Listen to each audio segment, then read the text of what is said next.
you talk about the brilliant jerk.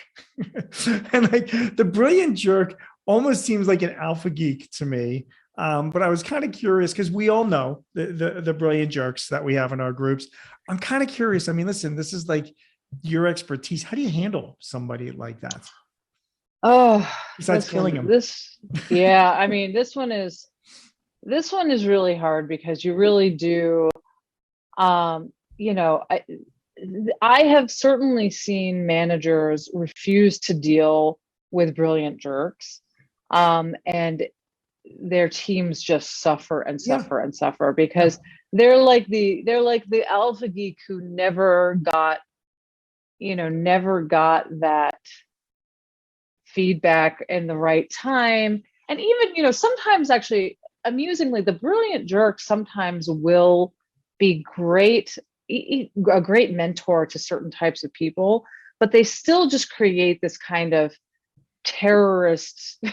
culture around them, that is it's tough, It you is. know. Don't you find that when you sometimes I've come across people like that in my life. Sometimes it almost if you bring it right out and really and say like, listen, dude, you are brilliant, but you're also kind of a dickhead. So we need to work on that. And a lot of times, if the timing is right and it's said in a certain way, I've also found like saying like, yeah, right, I mean, you are complimenting that person by saying like, oh, we respect how smart that you are.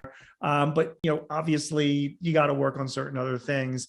By doing that, isn't it? I mean, that seems to be a decent way of approach, just by bringing it out. I actually agree. I think, and it's funny to me though that like I think a lot of managers are terrified of losing their brilliant jerks, and they just will not give them feedback because I think that the one of the real challenges with the brilliant jerk is you get addicted to the things that they're good at. Sure. And they often become like a single point of failure. They're the only person that really knows how the system works. They're the Right. only one who can do things X, Y, or Z way. And, managers just use that as a crutch very often. I've seen this. This is a really very common repeated pattern that I've seen.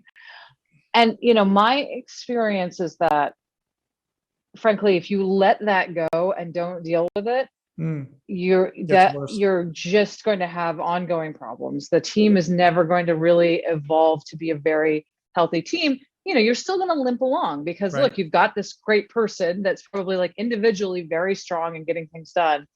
But frankly, if they don't change, and if you get, if you're willing to actually deal with the situation, you give them the feedback, sometimes they will change, sometimes Right. they won't change. Sometimes you need to move them out. They need to go somewhere else. They need to work for someone they're going to listen to and actually get this feedback from, or your team is not the right team. But I will say pretty much every time I've seen a team have to go to the point where they moved out a brilliant jerk, Right. the team has been so much healthier for that action Right. after a couple of months. I mean, it is, I think people really underestimate the damage that the brilliant jerk can do on a team. Right.